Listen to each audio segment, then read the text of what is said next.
The board committee, And commission members do not report to individual council members, nor should council members feel they have the power or right to be threatened by a board. right, so as I read this, this isn't wrong, right? It says to. She has an old version. Okay, That's, yeah.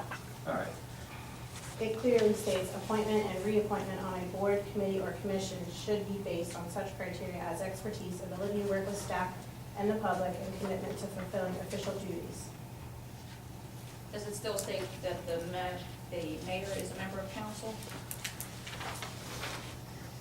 It says, yeah, I guess it could imply that it says council member including the mayor. I don't know if it intended to say that the mayor was a council person, but we could probably be a little bit more clear on that It would language. be nor. Nor the mayor. In addition to the mayor. Yeah. Yeah, we can change that word to be more precise. So going in order, right, your last one was on page 5. What else do you have? I think that's it. I would just like to reiterate that the First Amendment of the Constitution protects freedom of speech to allow citizens to express ideas and opinions. So, Okay, and the solicitor says he didn't feel like anything in here was in violation of that. and that's not what he said. Can you repeat what you said? I can recall exactly what I said, but I don't believe that this language prohibits speech. It parrots the defamation laws, which prohibit defamatory comments. I think this just repeats that. So in a public setting, you can't make defamatory or derogatory comments about another council member. Well, you can, but then you would be making a derogatory, which would go against what he's saying. So you can say whatever you want to say, but then there will be written ramifications. For sure, This there- isn't a private setting, what I'm referring to. All right, you're in an official setting. Exactly. It could subject you to violation of this, it could also subject you to violation of defamation laws. No, I understand that. I just don't think it's an appropriate language to be in the content. I mean, I thought it was well on point, right? We don't want, as we're discussing issues, to have other council members feel it appropriate to defame and slander each other, right? There's one thing to have active disagreement and discussion. It's another thing to insult, defame, slander, right? And while you may have a right to do that, right, it's not the way we want to operate in this council. Doesn't make it right. Well, every time we were in election times, I see on TV, that's called politics, Joe. But it also wasn't the candidate, it was the people that were running their campaigns. It's still the same thing, I'm telling you right now. You can't tell someone what they can and cannot do outside of these walls. So is that how you want to operate, though? Is that? No, I I'm think just that's saying, what we're saying. I'm just saying what We he would like to said. rise above that. Well, it's a person's choice to rise above that. They shouldn't be forced to rise above anything. It's guidelines. Guidelines are one thing, but enforcing them is another. Guidelines are one thing, but this is law. Can't hurt anything to adopt it.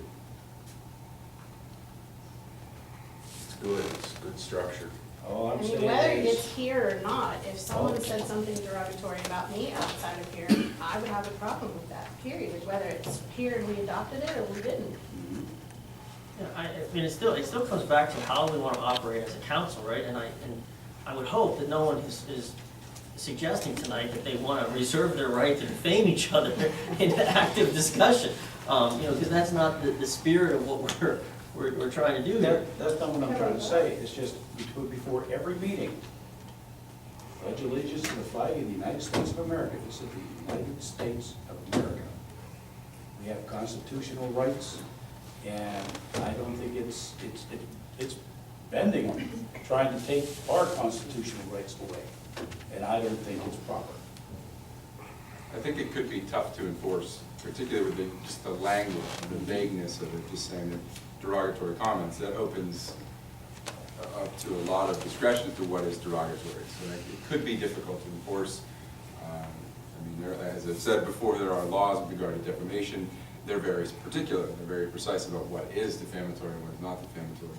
So when you just have a one-liner here that talks about not making derogatory comments, it could be tough to enforce, it could be tough to police that. However, if you're using it as a guideline, I think it is a good line. how you want to conduct business amongst yourselves. So again, it's a decision for you guys to make.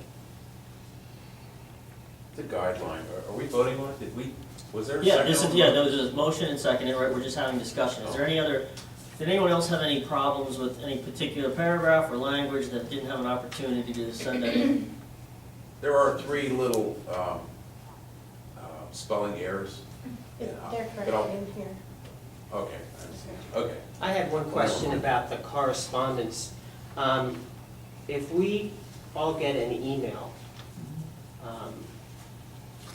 you, as the president, will either respond to that, or you will tell one of us to do so? Because it says up in, council members do not need to acknowledge the receipt of correspondence. Can you point that, which one are you talking about?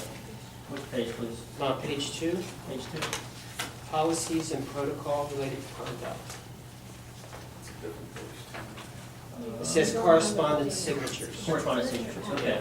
Council members do not need to acknowledge the receipt of correspondence or copies of correspondence during council meetings. The borough staff will prepare official letters in response to public inquiries and concerns. So that's how we've operated, right? Council gets an email or council gets a letter. What we do is we submit it to the borough secretary to be added to correspondence. When there's a section in our meeting to discuss correspondence, it's during that discussion, we'll decide best how to respond to the correspondence. In the case tonight, response has already been made. The mayor has and the police have spoken to the woman that made the correspondence on Sterrett Street. So I think the goal of this is to just try to document what it is that we're currently doing. Because it's been raised several times on several other items that the way we conduct ourselves isn't written down. And it's been suggested several times that, well, there's not transparency then in how we conduct ourselves. This is actually aimed at part to be transparent also about how we conduct ourselves. In this case, how we conduct ourselves with respect to correspondence. Makes sense, it's a good guideline. Yeah, and I just did, sometimes we're all copied on emails, so I didn't know if that was something, like sometimes I want to respond, because I may have more information, or I may have information on that. Is that something that I should, wait and have it go through? It being a guideline, right, this is not restricting you to not respond or to respond, but the way I would say we prefer to handle it is when correspondence is sent in, whether one person receives it or all of us receive it, it's proper to, at the meeting time, to discuss it and decide as a body how we would like to respond. Mhm. But it doesn't preclude you from sending an email to the person and following up. I would just ask that if you are, it's in line with what we as a body have decided to do about whatever issue it is. But certainly you're more than welcome to respond in kind, right, to what the body decides. Would it be safe to say, or would it be safe to say that if we were all copied on something, that if you felt compelled to just acknowledge that you received the email, so that no one thinks that we didn't receive it, that we just reply back saying that, that it will be discussed as a group, and that you will receive notice, Seems perfect. something like that, if you Yeah. felt like because when people email, they're expecting someone to email them back, and maybe a couple of weeks, then they think we didn't get it, or. Totally reasonable. Okay. I think too, you have to avoid looking like you represent all of council when you respond.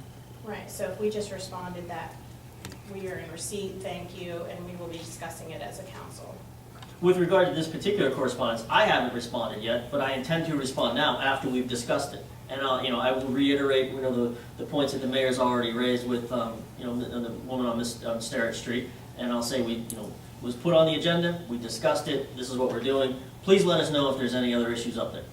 So that's how I plan to do it. Should we consider maybe like an auto reply that your email was received, and that sometimes when you email customer service, it's not an answer, it just acknowledges that it came through, and that someone will contact you within whatever, or just acknowledging that it was received. Considering the past that we had some issues with receiving emails, maybe that would be a good safety. let's, Something to think about. we'll look into that, right? I don't think it holds up. I don't think the language in here with regard to correspondence, I don't think we could nail that, right, to Oh, pass no, this. right. So, let's keep an open mind about that, but it makes sense. We can look into that. And remember too, this is not coming into the office, it's not an office record. So if someone heard this and they want, right to know they want to see a copy of this letter, it's not an office document, it's going to you guys, to council, and emails, it's not coming to the office. This one did because Mr. Hayes forwarded it over to me, and I had to make sure it was on the agenda. And with regard to that, right, anyone gets any emails, from the public, especially around public matters, right? That's what I would ask that you forward them to the office, whether it be the manager or to the secretary, so that we all have an opportunity to see it, and speak to it, right, at the next, meeting. So with respect to more clear language around the mayor not being a council member, I think we corrected the misspellings. Was there any other comments about changing the language before we vote on this? I'd just like to say that what I had initially put forth, even the idea of this came from me, and it was a regurgitation from your perspective of the state ethics code. I feel this is a regurgitation of Robert's rules that we should all already know, that we will adopt it by vote. Do you want to strike anything? No, I'm fine with it, just like I was fine with the state ethics code being regurgitated. Okay. All right, a roll call vote, please.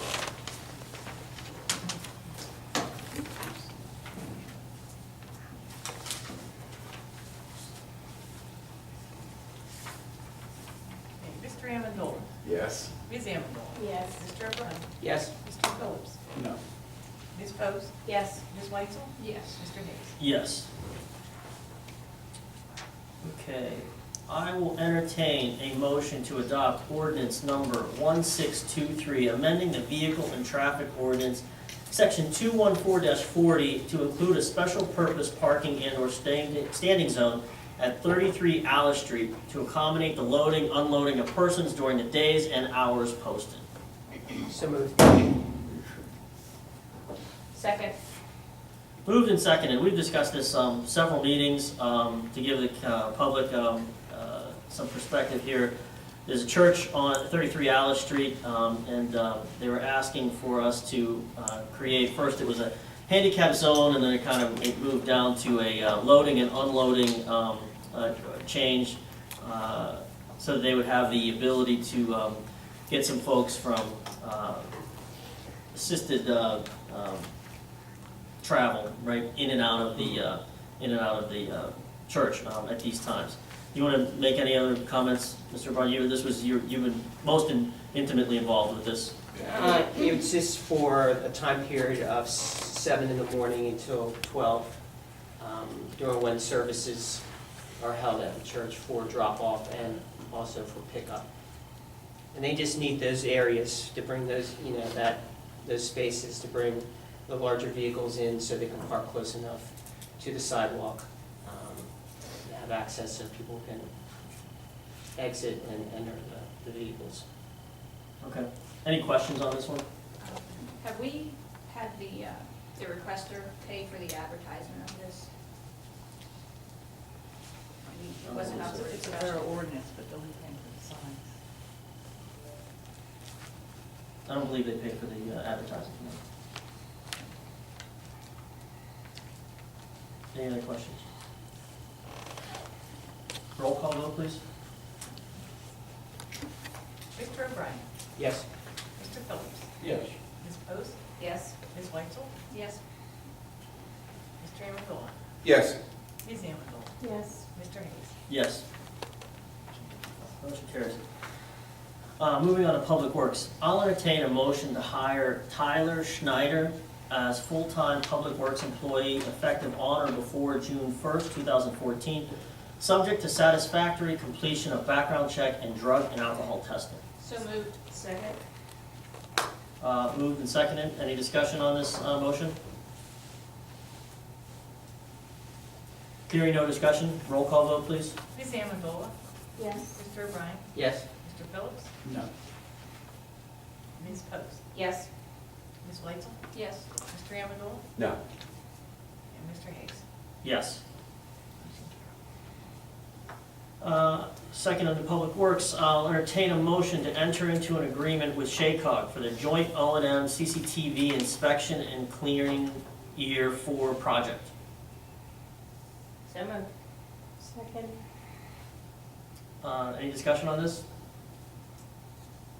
Hearing no discussion, roll call vote, please. Mr. Amendola? Yes. Ms. Amendola? Yes. Mr. O'Brien? Yes. Mr. Phillips? Yes. Ms. Post? Yes. Ms. Whitesell? Yes. Mr. Hayes? Yes. Okay, motion carries. Moving on to Parks and Recreation, I'll entertain a motion to enter into a contract with Jumpstart Sports for recreation programming at no cost to Crafton Borough with shared revenues subject to final review and approval by the solicitor. So moved. Second. Moved and seconded. Any discussion on this? Hearing no discussion, roll call vote, please. Mr. Phillips? Yes. Ms. Post? Yes. Ms. Whitesell? Yes. Mr. Amendola? Yes. Ms. Amendola? Yes. Mr. O'Brien? Yes. Mr. Hayes? Yes. And our final motion on the business agenda, I'll entertain a motion to hire Kenneth Kane and Zachary Kane as substitute lifeguards for the 2014 season. So moved. Second. Moved and seconded. Any discussion on this? Hearing no discussion, roll call vote, please. Mr. Amendola? Yes. Ms. Amendola? Yes. Mr. O'Brien? Yes. Mr. Phillips? Yes. Ms. Post? Yes. Ms. Whitesell? Yes. Mr. Hayes? Yes. Do we have anything, that concludes the business agenda. Do we have anything that was previously we had to bring up specifically? Okay. No, you do? I do, only because I failed to mention it last time. Celebrates, Crafton Celebrates is looking for volunteers. We had it at 3 days, we're back to 5, and so we need people to please come and sign up to donate their time in order to run Celebrates. And also, this week, every resident should be receiving a Celebrates flyer for events and the fireworks on the 4th, the parade on the 30th, and of course the Firecracker 5K, and of course the donations campaign. And the last thing about Crafton Celebrates is Thursday, May 29th, all day at Bob's Diner from 6 a.m. until close. They are going to do a dine and donate, so proceeds, the whole thing, 25%, what typically it's like 10, okay, I was gonna say. 10% of your bill will go towards the Crafton Celebrates campaign. Thank If you. someone's interested in volunteering, how should they do that? Last year we did, there was a Crafton Celebrates Gmail, Crafton Celebrates @gmail.com. And then we also had a sign up in the library and, We can call here as well. and at the borough office. Okay. All right, that concludes old business. There's citizen comments. If anyone wants to make a citizen's comment, they can do so now. Bill has questions, just what is, Oh, you got it. Come up. Say your name, your address. You're getting better. I am Rachel Mel, 110 South Grandview Avenue. I'm just curious what Jumpstart Sports for Recreation Programming is, what that is. You take that, Jamie? Yeah, Jumpstart Sports is a company based out of Cleveland, but they have offices here in Pittsburgh. And what they will do is come in and run recreation programs for us at a split so that we will get proceeds for that. We're starting with some 3- and 4-year-old programming and hopefully increasing as we go so as to add our own programming, but not to step on toes of other folks who are running programming. So we will be getting the flyers into the school system. We just got permission today to do so, so those flyers will be going out in the next week to the elementary school about our summer offerings. Will those take place at the school? No, they'll be well, eventually, we hope to do that, yes. But for the summer season, we'll be in Crafton Park offering. Thanks. Thank you. Just want to tell everyone, enjoy your Memorial Day weekend. We'll meet in 3 Mondays from now. Next Monday's not a meeting, and then we'll be the second Monday in June, so 3 Mondays from now. I'll entertain a motion to adjourn. So moved. All in favor? Aye. Opposed? Meeting adjourned.